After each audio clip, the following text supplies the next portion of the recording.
viongozi wa kidini, mwavuli wa Wakristo pamoja na wenzao wa afya wamekutana na kutamatisha warsha yao hapa jijini Nairobi. Warsha ambayo ilikuwa inatathmini kwa kina masuala ya afya barani Afrika na ufadhili wa afya pamoja na imani endelevu barani Afrika. Shirika hili lenye mwavuli moja limewaleta pamoja mashirika mbalimbali wakiwemo CCIH, Aacc-Ceta na Aacc.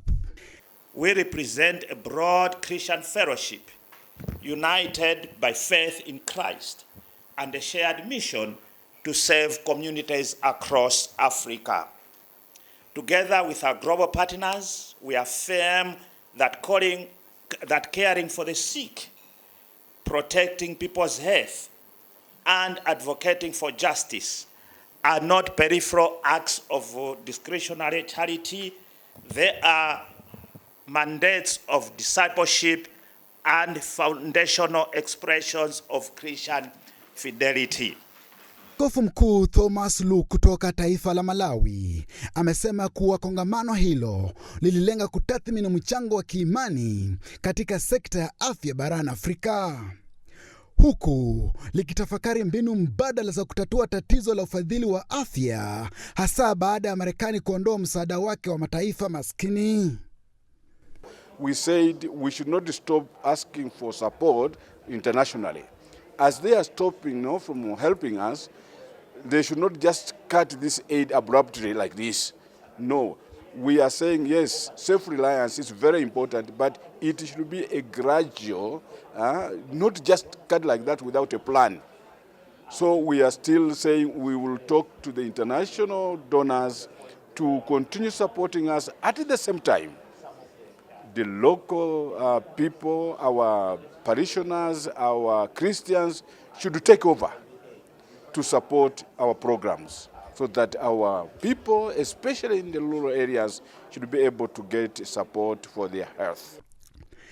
Aidha, Askofu Hassan Kuka aliwasihi waumini kote duniani kuunga miradi ya hospitali za kanisa Katoliki kwa kulipa ada zinazohitajika ili kuhakikisha huduma endelevu.